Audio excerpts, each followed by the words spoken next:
You're watching Global Trade This Week with Pete Mento and Doug Draper. Hello, everyone, and welcome to another glorious episode. Another stunning installment of Global Trade This Week. I am Pete Mento. With me is the co-hostess with the mostest, Doug Draper. Doug, how are you, buddy? This looks like a new background. I don't think I've ever seen you in this room before. Yeah, I don't think I've ever done a podcast from this room. It's a secret bunker in the Cheyenne Mountain down in Colorado Springs. I love it. I absolutely love it. Yeah, that's not. I'm in a hotel in Madison, Wisconsin. So nice. Not nearly as cool as that. Madison. Well, I'll tell you what. Madison, Wisconsin. School's in session. It's right before. You know what? Kids nowadays, they bail out the weekend before Thanksgiving. So I would imagine the campus is going to be waning, not waxing, but there'll be some professionals there ripping it up this weekend, I'm sure. My point is that campus is pretty rowdy. I mean, classic college experience there. I don't even remember the name of that street that comes off the south side of the campus. But don't care, Doug. As I have stated many times, I hate young people. I want nothing to do with them. I don't want to socialize with them. I don't want to be in the same bars and establishments as them. Yeah. They irritate me, Doug. Yeah. Okay. Well, we'll leave it at that. All right. So let's get this party started. I know we're a little off kilter. Usually we do this show in the morning, Pete, and this is afternoon edition. So it's like I gotta go shut it down for the day. So let's get this thing started. Sounds good to me, buddy. You're up first. I introduce. You go first. All right. So I caught this. This caught my attention.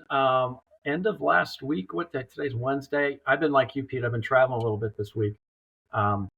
Anyway, I saw this article and it talked about China and its like green investment and its commitment for renewable energies. And we've talked about that a little bit. You know, you get the batteries and the EVs and the solar panels and wind turbines, and that's all good. But this spin is a little bit different, Pete, is that they are selling these and exporting these to emerging markets. In a lot of it is in Africa. Sorry, I was trying to think of that. They're coming down and investing into rural or up and coming countries, right? So everybody wants these renewables. It was a big hype for a while, but it's continuing. Sorry, my phone just went off. Anyway, my point is that, okay, cool. China's doing all these green initiatives and they're selling them to developing countries. Why do I care about that? The key thing here is that not only are they selling the products, they're investing in the infrastructure to use the technology.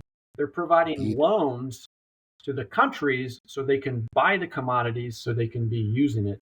And they're also investing in infrastructure with the ports in order to accept and transition and transload these. So I started thinking about this. This is a little bit scary. They're making these products, they're financing these products, they're managing these products and are managing the deployment into the field. And then they're also capturing the development of ports that need infrastructure assistance to get these things going on. So it's a little bit crazy and this may get a little political, which we say we never do. But while we're becoming more centric, other parts of the world and one of our biggest rivals and trading partners is saying, okay, well, the U.S. is part of the global trade and we're going to invest in renewables and green tech, and we're going to permeate the world and put our fingers in all these different aspects, right? So whoever controls the financing in the factories, whoever owns the ships that are moving this product, they control the ports. And so these engagements, in my opinion, Pete, are kind of weakening the U.S. global position because the world is not centric on the U.S. in all aspects of it, right? So you have China coming in and doing all these things that we're not readily aware of. And if we're at a weaker position globally, that means we have less control. And when we have less control, we have less global influence into global trade. So that's the indirect connection. But I didn't realize, I dove into this article and I'm like, oh my God, they're making it, they're financing it, they're running it, and they're investing in infrastructure in the ports. So when the U.S. wants to sell something or go into those ports, who do you think is going to get preferential treatment? And so I think this could really change the dynamic of shipping rates, because they're going to be controlling the vessels and where they want them to go into markets that they're supporting. It's going to limit us on our trade capabilities with emerging markets outside of the traditional powerhouses. So it just caught my attention, and it gave me a different perspective and a step back, like, wow, this is pretty impactful, and it needs to be called out in this show. It may seem like, yeah, renewables, that's fine. They make batteries and cars and all kinds of stuff. But if you peel that back and look at what it means beyond the surface, it's a little scary. Well, Doug, not to get on a soapbox and bore you with history, but when Great Britain decided to go to the New World and most of the European powers, we called this colonialism. We found all kinds of natural resources and expensive labor in a market of its own, and we gave all the infrastructure necessary to produce and export. When we decided that we were in a similar position, we did the same thing with Mexico. Then we did the same thing with China. We have invested significant amounts of money in infrastructure, manufacturing, and the such, engineering, IP. This is the natural order of things. As a soon-to-be hegemonic economy rises to the point where they want to control more of the rails, trademark Doug Draper, 2019, they put the money into it to do exactly that. We're doing something similar in places like India, certainly through Latin America, but now reinvesting and doubling down in places like Canada and Mexico. This is just the natural order of things. But it brings one pause, as you mentioned, buddy, when you begin to think about the fact that, whoever supplied this stuff is probably going to get preferential treatment. And seeing as how they're maintaining its safety with their own standing army, that might have something to do with it too. Mm-hmm. So yeah, it's a long-term talked about thing for decades now. What are we going to do about China's expansion in Africa? And so far the answer is nothing. We're doing nothing. We're letting them build their foothold there. It's gone from a toehold to a foothold. They're going to have a very strong position there, while we're going to look at other parts of the world theoretically to do the same. We'll see. But I'm not very bullish on this, bud. Yeah. And it's a 50-foot view out ahead of us, not the 15-foot in front of us. So you and I may be long retired before the situation comes to roost, so to speak. But yeah, that kind of shook me in my boots, as silly as that sounds. I was like, oh my God, this take a bigger picture of what's going on here. It's a little concerning, a lot concerning. Agreed. Yeah. Agreed. We'll watch this one. All right. So mine also has something to do with sort of long-term strategic supply chains. The United States, over the course of probably the past 10 to 15 years, has been putting a lot of money, and a lot of effort into identifying parts of the world where we can mine, and eventually refine rare earth materials. 98% of the rare earths that are used in the world are refined by China. A lot of people think it's because they have them all. It's not the case. It's because they can refine them all. Because China has much more relaxed environmental policies than the United States does. It puts them in a position to be successful with the outcome of these rare earths, which can be quite detrimental to the environment. They're about to have real significant competition with the United States, Canada, Australia, Eastern Europe, parts of Latin America, and that grip on it will begin to loosen. So we found a tremendous amount in the Arctic of a number of these rare earth strategic materials. And at the same time, we are building the necessary infrastructure to refine them and to do it in a way that is more gentle on the environment than we believe our friends in China are doing it, as is Australia, Canada, etc. So it's one thing to find this stuff. It's another to refine it. And right now, it's just theoretical. We haven't done any of it yet. So as excited as I am that we're getting engaged in this, because it is crucial for our ability to maintain strategic advantage, I'll believe that we have refined materials when I see it. Mm-hmm. Yeah, that's a good point. When you speak of the Arctic, right, when you sent the show notes on this, I'm like, okay, that is a delicate land, and the approach up there, right? You have who's in the right jurisdiction, what's the environmental and land impact, who owns the land, and all that kind of thing. And then the other piece, and Pete, I don't know, you may know this more than I do. Like, what's the grade, if that's the right term to use, of the rare earth metals and elements down there? You always talk about how if it's low grade stuff, it's going to cost a heck of a lot more money to. You need to refine a lot more to get what you need. So I don't know. Have Yeah. you heard anything? Has there been testing like, hey, this is I primo, haven't heard anything. No. iron ore or something? Yeah. Is it trash material? I don't know. I just know they're finding a lot of stuff they didn't expect to find, but they thought that they would find some of this stuff. Mm-hmm. I don't even know how to pronounce some of these things that Yeah. they're finding, but I know they're finding it. I don't know anything about the grade of it, though. That's an excellent question. I'll certainly look into it. Yeah. Yeah. So that brings us to halftime, ladies and gentlemen, Doug's favorite part of the show, where we get to talk about something that has nothing to do with logistics or trade or commerce. And halftime is brought to you, as is the entire show, by our friends at Cap Logistics. We want to thank them for their continued support and the mediocre service of our friend Keenan, who manages and produces the show. So, Doug, who's going to go first on halftime this week? Excellent. Yeah, well, we're approaching Thanksgiving, right? We're not sure if we're going to do a show next week or not, so we'll leave our audience on their edge of their seat. So I wanted at this time to talk a little bit about Thanksgiving.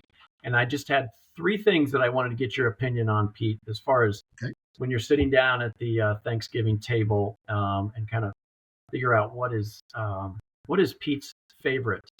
So let's talk about pies, right? Thanksgiving would not be Thanksgiving without a pie. So do you have a favorite pie that you like to enjoy at the end of the meal? I have favorite pies.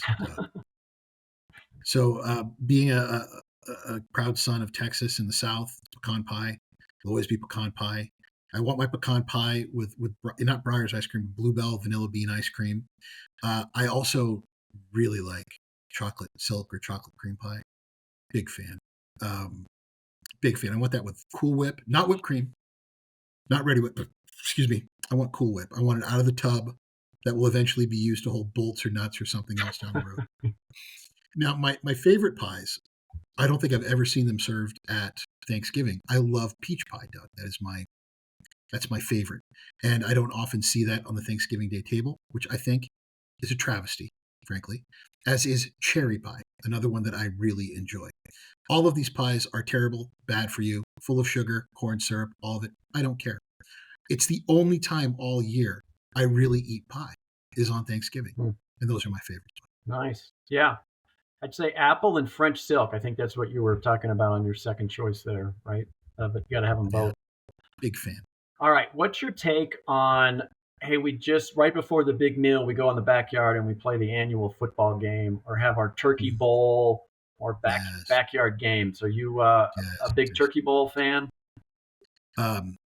Any opportunity to lay the smack down and physically beat the shit out of another member of my family, Doug, I'm in.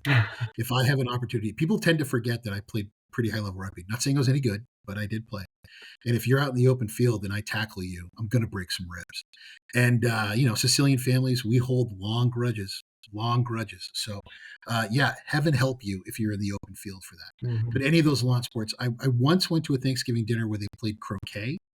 And I thought that was pretty stupid until I started playing it and saw just how incredibly competitive and mean-spirited it could be. I'm all in. So if you're going to force me to spend a day with family members I generally cannot stand, any opportunity to either hurt or humiliate them, I'm going to pick up on pretty quickly. Okay. You need to be, don't let your passions out on those comments, right? That's pretty bold. All right, here's my last one. I'm going to give you three things. You tell me which one's your favorite. Green bean casserole, stuffing, or mashed potatoes with gravy. Oh, you son of a... I don't know if I can pick just one. That's like the holy trinity of happy tummy for me, Doug. Mm-hmm. I'm going to go stuffing. All right. Gravy? And it's hell yes. I want all the crap on there. I'm going to mix some cranberry sauce in on that too. I like the cranberry sauce that comes out of the can. It makes a big splort sound. That's my personal favorite. Mm-hmm.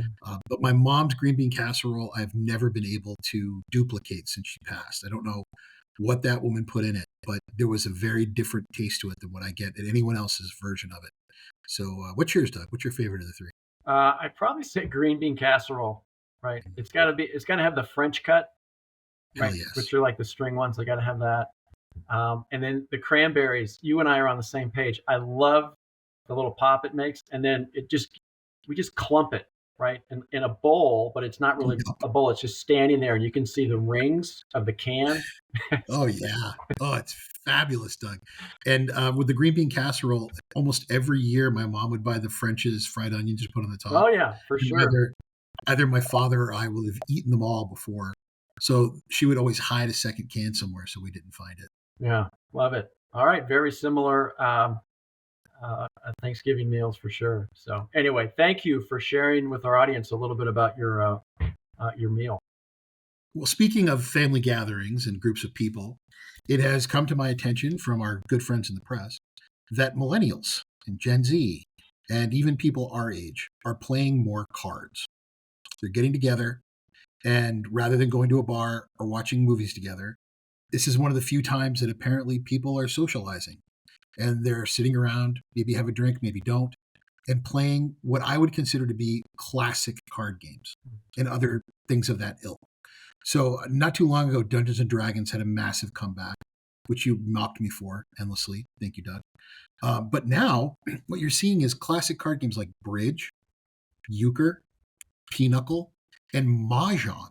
Mahjong, the very difficult to play Chinese game that people can make a living playing. So here's my question, Doug. Were you ever like Whist or any of these? Did you grow up playing these games, and would you have any interest in playing any of them now? So did I grow up playing them? Not really, but I've gotten into cribbage and euchre. Oh yeah, My wife's from the Midwest, and if you're in the Ohio, Wisconsin, upper Midwest, euchre's a big deal. So I've attempted. It's not that difficult of a game once you get it right. It's all about a little bit of bluffs and making, I would say, educated guesses. But somebody would rip me if they're listening to the show, because if you can count cards, there's not that many cards, right? So you should be pretty strategic about knowing what your partner is going to lay down, and you certainly do not want to trump your partner, which I often do inadvertently. So euchre, I give myself a C plus as far as capabilities, but yeah, I was thinking it's almost like the kids want to have an analog engagement, yeah, right? They I just want to agree. get off from their phone and not play the game on their phone or on their I was about to say laptop, but a game Their console. consoles, Yeah, yeah, yeah. So it's almost like an analog engagement, right? And then you can do meetups. That's kind of a big thing now. Let's do a meetup to go running or a meetup to do this. And so I think it's kind of cool. I'm glad it's having a comeback. And just the concept of it's an analog engagement just rang in my head whenever I saw this one. Doug, I will play cribbage for hours. I actually have an app on my phone that I will play on a plane when I'm not working, and I derive so much joy from it. But in my family, it was mostly word games, so Scrabble, Boggle. Played a lot of Yahtzee growing up, and those games could be ugly.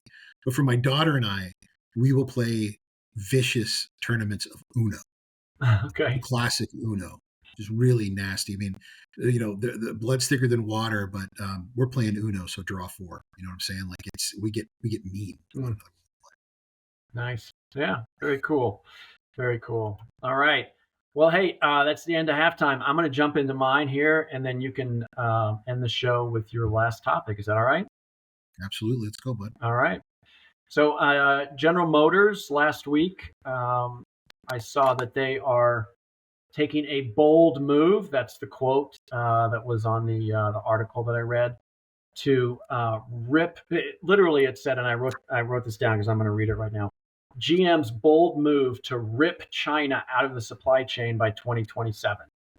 Right, and so this isn't just batteries or high-end componentry. This is everything. If you sell a tiny widget to GM to help manufacture one of their vehicles, they're asking you to ditch China sourcing by 2027 and realign. And they're basically saying the geopolitical tensions, obviously the tariffs that we talk about all the time, some rare earth restrictions that you just mentioned.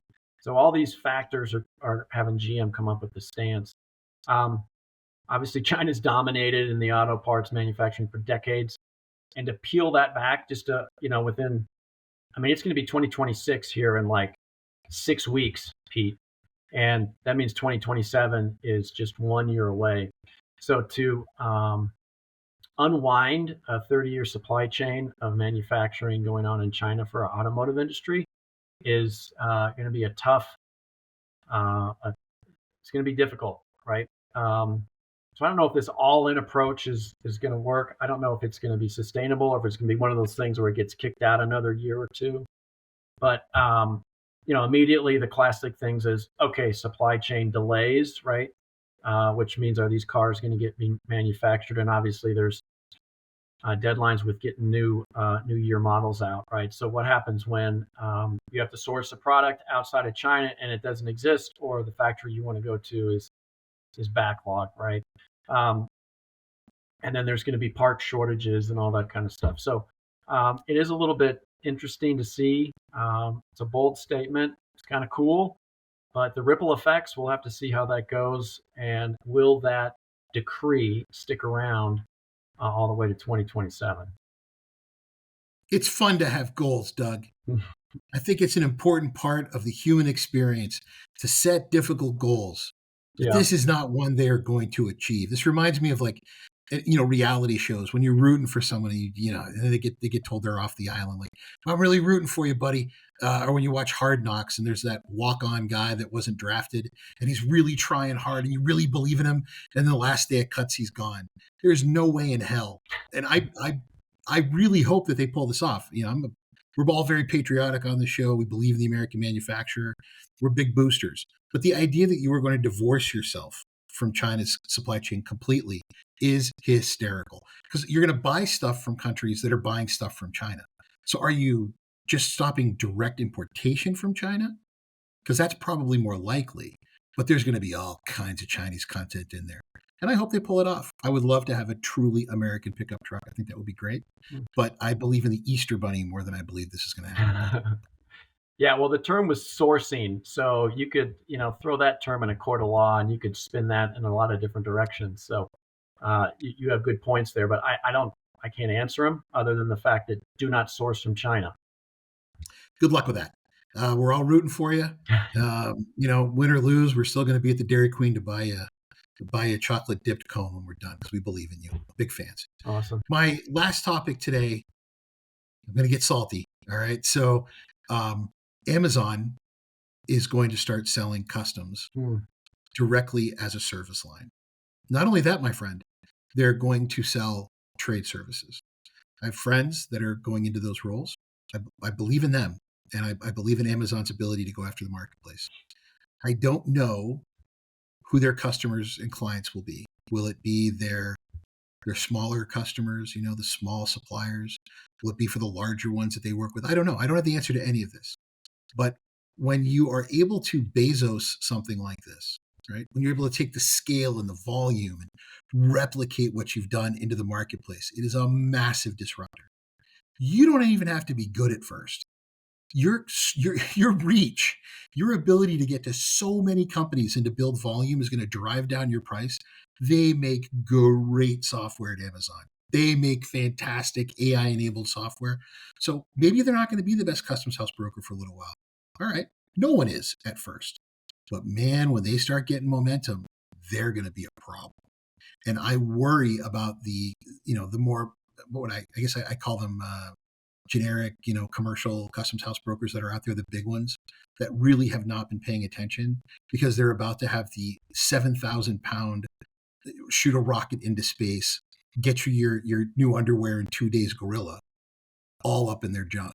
And I think that this is going to be a massive disruption, whether they're great at it at first or not. There's just too much behind them to not have some degree of disruption in this marketplace stuff. Mm-hmm. Yeah. Yeah, I like that term, Bezos. This thing's getting Bezos. What I read is that it's primarily going to be focused on FBA clients. And for those that may not know that, fulfillment by Amazon, which means it's stuff in their warehouse that they're filling on behalf of another customer. So you and I want to make, a widget that makes us hair grow back, some sort of tonic. Hey, if Amazon's going to fulfill it and it's going to be in their warehouses, they'll take care of the logistics of it. And now they're going to be taking care of the brokerage services. I read that if you use their Amazon, I think it's Global Logistics, AGL, if that's the acronym. If you use their forwarding services, the brokerage is included. There's no brokerage fees. Now, that's just for the the service thereof. They're not covering duties and taxes and things of that nature. But it's an also ran to Amazon, right? Hey, we're making money on you on the way in. We're making money on you in the warehouse, in the handling. So it's just another way that they're going to say, hey, it's for free. So my point is that I think it's going to be for the smaller type of players that are entering the market that don't understand, don't have the patience to understand, and their supply chain is not that complex. For large, complex organizations out there that your career has danced around, I don't think it's going to be that important or impactful, excuse me. But if you're making a widget and you're trying to sell it on all the different marketplaces, and Amazon it's in their warehouse, and it's hair tonic for guys like you and me, yeah, it's going to be disruptive. All right, Doug, I got another call I got to jump on, so we got to close out this week. Roger so that. Yeah, I want to thank everybody for joining us this week. If it happens in the world and it's related to global trade, we're going to be talking about it every single week right here on this show. Pete, thanks, brother. We'll catch you later. Thanks, buddy. Take it easy, boys.